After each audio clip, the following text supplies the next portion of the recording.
The rain hammered my shoulders as the Grand Marquette's doors slammed shut on my own daughter's wedding night, muffled jazz leaking through the seams. I'm Eldrick Vaughn, 54, a quiet investor who smells more of wet leaves than victory fingers curled around a silver master key in my coat. Ever had a moment where you were locked out literally and wondered if it might just be your opening? The rain was relentless, tapping against the awning above the Grand Marquette Hall as though mocking me. My suit, a charcoal one I'd saved for occasions like this, clung to my back, the fabric heavy with October's chill. From across the street, the scent of roasted chestnuts drifted faintly, mixing with the damp odor of fallen leaves, a strange contrast to the muffled jazz spilling out from inside the hall. I watched silent as the ornate double doors swung shut with a final echoing click. My daughter's wedding was in full swing, and I, her father, was left standing outside, like a delivery man who'd stumbled onto the wrong event. I let my hand rest inside my coat pocket, fingers brushing against the cold, familiar grooves of the silver-plated master key. It jingled softly when I shifted my weight, a whisper of something they didn't know, something I wasn't ready to use yet. The staff at the door, young and unsure, glanced at me with a mixture of pity and discomfort. One finally spoke, his voice hesitant. "Sir, you're not on the list. I'm going to have to ask you to step away from the entrance." His words weren't cruel, but they cut deeper than he knew. Somewhere inside, through the crack of the ornate window, I caught the sound of Avril's laugh, the low, self-satisfied kind I'd heard too many times when he thought no one was listening. The drizzle gathered at the brim of my collar, tracing a cold path down my neck. I took a deep breath, letting the air taste of wet concrete and roasted nuts, and held my posture. To them, I was just a man, past his prime, lingering too close to a celebration he didn't belong to. They didn't know I had signed the closing documents on this building last winter. They didn't know the master key in my pocket didn't just open a door, it could change the night entirely. I glanced once more at the polished brass plaque by the entrance, my own silent signature etched in the ownership records behind it, and allowed a small smirk to creep in despite the sting. One of the staff cleared his throat nervously. "Sir, please, I'm going to have to ask you to leave the property." Property, the word almost made me laugh. If only they knew whose property this was now. I turned from the awning and stepped into the drizzle, my shoes splashing lightly in the shallow puddles forming along the curb. The glow of the streetlights flickered across the wet pavement, reflecting the faint gleam of the key in my hand as I pulled it free for a moment, feeling its weight. The chatter and music behind me dimmed as the hall's doors sealed me out entirely. I didn't rush. The night was long, and the laughter inside was only the first act. As the rain softened to a mist, I tucked the key back into my pocket, the cool metal, a quiet promise against my palm. I muttered under my breath, the words barely rising above the patter of water. Let's see how long they laugh. My breath fogged briefly in the October air, before vanishing just as I stepped around the corner and disappeared into the gray, leaving only the echo of my footsteps and the faint metallic jingle of the key. Lizette's laughter, faint but unmistakable, drifted through the rain and into my memory. It pulled me back 5 years to the day she and Avril sat across from me in the sleek conference room of Vaughn & Como. My name still on the letterhead, but already being erased from the company's future. The winter wind had howled against the tall glass windows that day, rattling them just enough to compete with their carefully rehearsed words. "Dad, you've built something great," Lizette said, with a smile that felt borrowed, "but it's time for a fresh vision. You've earned rest." Avril nodded solemnly beside her, every inch the supportive partner, his polished shoes tapping under the table like a metronome of deceit. I remember the crunch of winter salt under my shoes as I left that building for what I thought would be a brief break. My briefcase felt heavier than it had in years, not from the documents inside, but from the hollowness settling in my chest. Back home, the stale smell of yesterday's coffee lingered in the kitchen. I tossed my coat over the back of a chair and opened the mail, only to find the envelope that began the unraveling. 401k adjustment, confidential, it read. The words neat and soulless on the cream paper. I didn't open it that night. I just stared at it, feeling the weight of what I already suspected. Days later, I met with HR. A clerk, eyes soft with something like pity, slid a printout across the table. A clerical adjustment, he murmured, as if that phrase could mask the truth. My savings, the cushion for a life I hadn't planned to end so soon, had been pared down to a fraction. He didn't say it outright, but I saw the shadow of Lizette's name in the internal memo header. I walked out without a word, the fluorescent lights buzzing above me like a swarm of gnats. Each flicker another reminder of the pieces being chipped away. I didn't rage. Rage was what they expected, loud, undignified, easy to dismiss. Instead, I sat at my kitchen table late that night, the wooden chair creaking under me, the dim light catching the sheen of the HR email on my laptop screen. I copied it, saved it to a folder I named simply Future, and let my hand hover over the mouse for a moment before whispering a single word to the empty room: patience. The coffee beside me had gone cold, a dark ring forming on the corner of a contract I'd left half-read. That was the night I started looking forward instead of back. I pulled a flyer from the stack of mail on the counter, the glossy paper catching the light. Partial ownership available, Grand Marquette Hall, it read in bold, confident type. The photo showed the same ornate doors I'd stood outside tonight, dry and gleaming, not yet weaponized against me. I traced the curve of the arch with my finger, imagining what it would mean to hold the keys to a building, to my future, maybe even to my own vindication. The house was silent but for the faint hum of the furnace. I leaned back, the old chair groaning, and stared at the flyer as my coffee cooled completely untouched. Outside, the wind whipped another scatter of ice against the window, a reminder of how bitterly the season had turned. I didn't mind. Some winters, I realized, were meant for planting rather than surviving. I slid the flyer beneath the Future folder, shut the laptop, and let the darkness settle. Tomorrow, I'd make a call. Tonight, I'd sit with the silence in my plans. The diner was nearly empty, save for the faint hum of the neon sign and the soft tap of snow against the wide front windows. The smell of burnt bacon clung to the air, heavy enough to drown out the sweetness of the syrup bottles lined up like soldiers on the counter. I slid into the cracked vinyl booth, my coat damp from the storm, and felt a rare thing in my chest. Anticipation, the kind that isn't loud, but steady like a distant drumbeat. Then Jasper leaned forward from the other side of the table, his sharp eyes softened by years but still catching every flicker of hesitation in my face. Seeing him felt like coming up for air after staying under too long. He didn't waste words. Jasper was never one to. From inside his worn leather briefcase, he pulled a folder and slid it across the formica table, its edges slightly curled from use.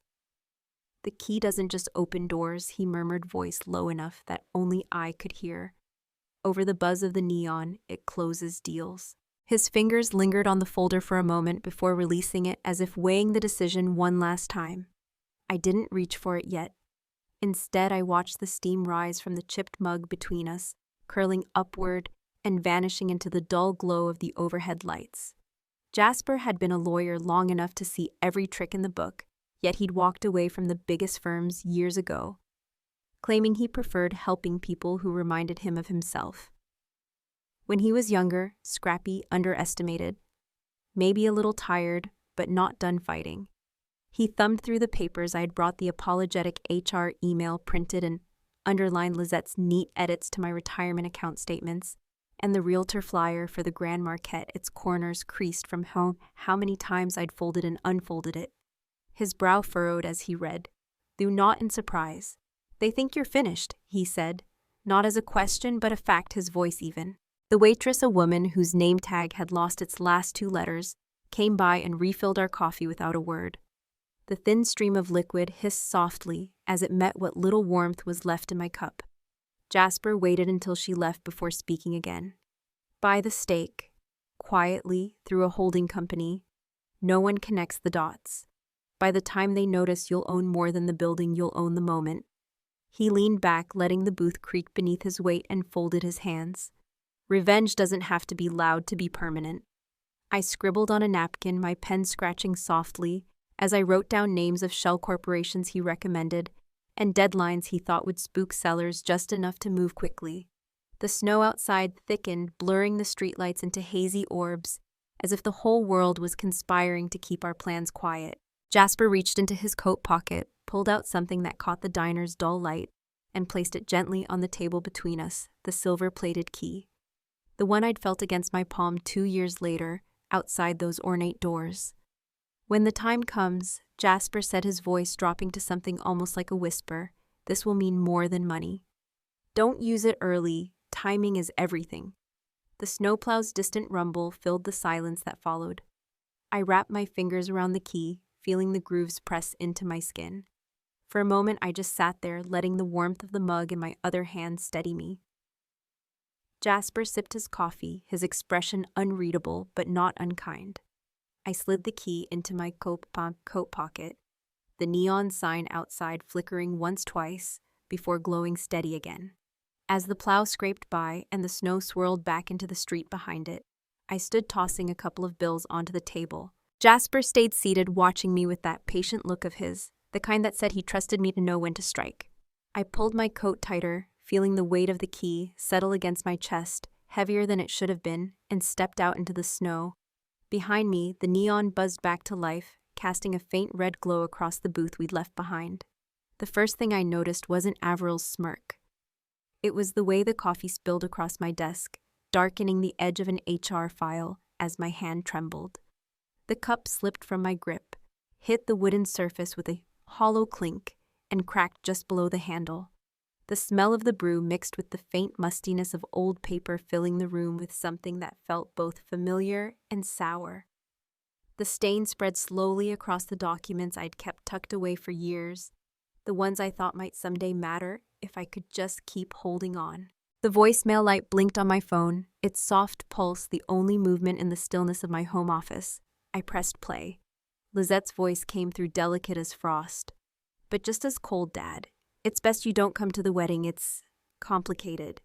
The pause after complicated felt longer than it was like she wanted to make sure the word cut all the way through.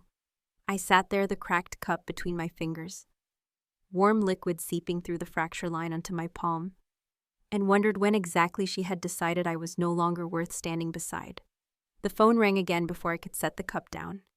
Averil, his voice slick as ever, filled the room. Eldrick, he said, drawing out the syllables like he was testing their weight, found something of yours at the boardroom today. Must have slipped. There was a faint metallic clatter, followed by his chuckle. Oh, and deliberate. Don't worry, I'll have it sent over. The line clicked dead before I could reply. No courtesy, no chance to speak, just the echo of his amusement lingering in my ear. Minutes later, a courier dropped a small envelope at my door. Inside, wrapped in a folded note that only said, "Careful with your toys," was the silver-plated key. My key. A dent marked its edge now, just deep enough to catch the light when I turned it in my hand. I traced the groove with my thumb the same way I'd traced it on the night of the wedding and felt something knot in my chest. Not quite anger, not quite sadness, but a tightness that told me my patience had an expiration date. The storm outside was rolling in by then. I could hear the distant growl of thunder, the kind that makes the windows hum softly. I reached for the cup again, still cracked but not shattered, and set it upright on the edge of my desk. With a strip of yellow tape, I sealed its break, the adhesive line standing out like a scar. Beside it, I laid the dented key, both objects catching the dim glow of the desk lamp. Two broken things waiting for the right moment to matter. I leaned back in my chair, the leather creaking beneath me, and watched the rain start to streak across the window. The room smelled of cooling coffee and damp paper, a scent that somehow sharpened my thoughts rather than dulled them. I whispered into the quiet, not to anyone, not even to myself, but to the weight gathering in the room one more season. Outside, a rumble rolled closer, as if the weather itself was waiting with me. Under the amber glow of Jasper's study, the shadows seemed to breathe with the scent of old pipe tobacco and polished oak. The Victorian house creaked softly, as if it had been listening for 100 years, waiting for deals like this to be whispered within its walls. Across the wide mahogany desk, Jasper pushed a thin stack of papers toward me, his movements deliberate, each fingertip brushing the edge as though to emphasize their weight. On top, resting like an unspoken seal, was the dented silver key. Its glint in the lamplight made it seem both wounded and unyielding, a reflection of what I'd become these last few years. The contract was simple in appearance, 12 pages tightly bound, the ink still smelling faintly metallic where the notary had signed. My eyes caught the faint scribble at the bottom of the final page. Final payment due October 15th. The very day Lizette would be walking down the aisle at the Grand Marquette, laughing in the glow of chandeliers, unaware that her father now held the deed to every brick beneath her feet. I traced that date with the back of my pen, not with triumph, but with the quiet recognition that patience sometimes writes the most deliberate stories. Jasper leaned back in his leather chair, his outline softened by the amber light, and studied me the way a chess player eyes a nearly finished board. "You'll have the majority stake as soon as the courier stamps this packet," he said. Voice calm, warm, but edged with caution. "And when the time comes, remember, Eldrick, make your point, but leave the door open for redemption. Anger may feel sharp, but it rarely heals." I nodded, sliding the pen into my hand and signing where his steady finger indicated. Each stroke felt heavier than the last, not because of what I was gaining, but because of what it meant for the people on the other side of those ornate hall doors. Lizette, Avril, the ones who had erased my name from ledger's files and guest lists. With the final signature, I exhaled and set the pen down. The ticking of the mantel clock filled the room, the sound measured and patient like Jasper himself. A courier, a wiry man with a red cap and a dusting of road salt on his jacket, knocked lightly and stepped in at Jasper's wave. He handed over a sealed deed packet, its corners embossed with the state seal. The air outside brought a trace of late summer humidity into the study, tinged with the faint smell of rain-soaked leaves. I tucked the deed into my briefcase, the silver key resting against it, both heavier than they had any right to be, anchors pulling me to a moment I'd waited for, wings promising I wouldn't crawl into obscurity again. Jasper broke the silence as he reached for his pipe, though he didn't light it. "You've always been patient. Just remember, patience can curdle into bitterness if you hold it too long." His eyes, sharp despite the softness in his tone, caught mine. "Make them see, but don't make them hate. Leave something behind, worth keeping." Before I could answer, my phone buzzed on the desk. The screen lit up with an email notification from Avril, a forwarded update about finalizing the VIP list for the wedding. I could see his usual self-satisfaction bleeding through, even in the subject line, "Marquette's finest night only for the best." He had no idea whose hands truly controlled the night he was boasting about. I picked up the phone, letting the email linger unread, and slipped it into my jacket pocket beside the key. My voice was low when I spoke, but Jasper heard it clearly. "They wanted me gone," I said, my gaze fixed on the flicker of the desk lamp's shade as the bulb hummed faintly. "I think I'll give them exactly what they asked for." The mantel clock ticked once, loud in the stillness, as if agreeing. Outside, the evening wind began to stir the branches rattling against the stained glass window, a soft reminder that change often comes quietly, until it doesn't. The chandeliers glimmered like constellations suspended over the Grand Marquette ballroom, their soft light bouncing off the mirrored walls and the champagne flutes in every guest's hand. I stood just outside, fingers curled loosely around the cool, familiar weight of the silver key. Its polished edge, free of dents, caught the glow from the sconces in the hallway as I slid it into the lock. The mechanism clicked softly. No one inside heard it, but I felt the vibration in my palm, a quiet reminder that patience, when tempered, can turn to steel. Inside, Avril's voice carried easily over the murmur of strings from the hired quartet. He was mid-toast, his charm turned up to its highest setting, smiling in that way he practiced in boardrooms and photo ops. "To family, to enduring bonds," he said, raising his glass, and the room answered with applause. I pushed the double doors open just as the clapping swelled, stepping into the golden glow as if I'd always belonged there. The drizzle from outside still clung to my coat, but the hush that spread through the guests as they turned toward me made the damp air seem almost ceremonial. For a moment, I simply stood and took in the scene: Lizette in her ivory gown, her laughter faltering, Avril's confident grin stiffening at the edges, the ripple of whispers threading through the tables draped in white linen. I didn't need to speak yet. The staff at the edge of the room, who'd been briefed hours earlier, moved with quiet precision. One of them approached the event manager, murmured into her ear, and she nodded, her eyes flicking toward me with newfound deference. I slipped Jasper's folded note from my breast pocket and brushed my thumb across the crease. "Make it about family, not revenge." His handwriting was firm, the ink slightly smudged where he must have lingered on the word family. I let the word settle in my chest as I walked toward the front, my shoes tapping softly against the polished floor. The event manager stepped forward, and with the poise of someone used to orchestrating society galas, raised her voice just enough to command the room. Ladies and gentlemen, please join me in welcoming tonight's true host and benefactor, Mr. Eldrick Vaughn, the owner of the Grand Marquette. The murmurs grew louder, disbelief mingling with the pop of a champagne cork somewhere near the back. Averill froze mid-pour, his hand hovering awkwardly over Lizette's glass. Lisette, her lips parting in a silent exhale, looked at me not with anger, but with a flicker of something softer, a dawning understanding that maybe, just maybe, she hadn't known the full measure of the man she'd shut out. I took the microphone offered by a waiter, the brushed metal cool against my fingertips. I didn't raise my voice. I didn't need to. Thank you all for celebrating here tonight. I began scanning the room, catching the eyes of old acquaintances, strangers, even Averill himself, whose jaw had gone rigid. This hall has stood for over a century, witnessing countless union celebrations and reconciliations. Tonight, I want it to stand for something more. The quartet played softly in the background, their strings threading warmth through the air as I continued. In honor of family ties tested but not broken, I'm dedicating a portion of this venue's profits to a community scholarship fund for students from Minneapolis who need a hand just like I once did.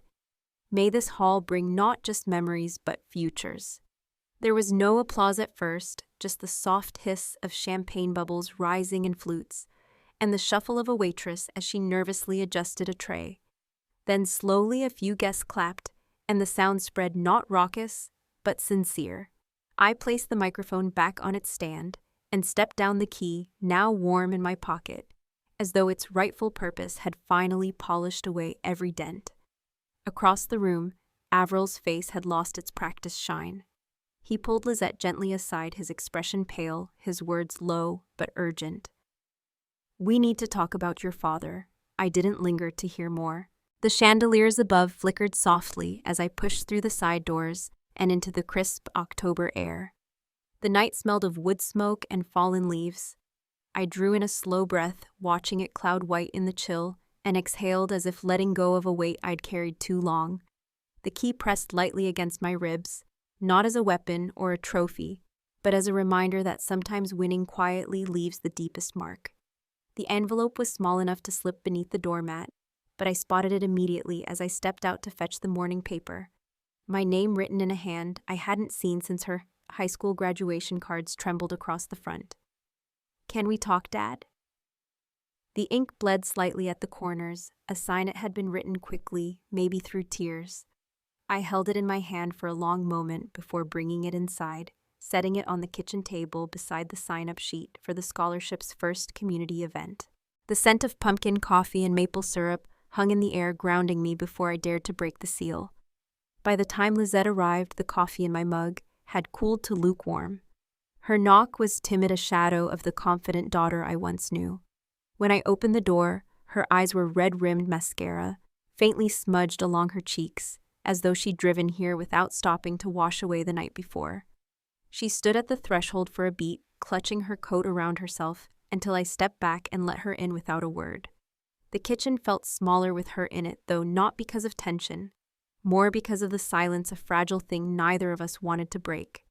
I poured her a cup of coffee, slid the sugar jar across the counter, and finally asked, "What's weighing heavier? Averill or everything else?" My voice came out softer than I expected. Not a challenge, just a door she could walk through. She sat, fingers curling around the mug, as if drawing warmth from it. Both, she admitted, her voice catching. Averill's debts. They're deeper than I thought. The parties, the borrowed money, the way he made me believe cutting ties with you was strategic. I thought we were securing our future. Instead, I helped bury us. Before I could reply, Jasper's voice broke the moment, tinny but steady through the phone on speaker. "Choose what's worth saving, Eldrick," he said. "Money tests us, love redeems us, but don't hand out forgiveness like loose change. Make it count." I let the words hang in the air as Lisette wiped at her cheeks.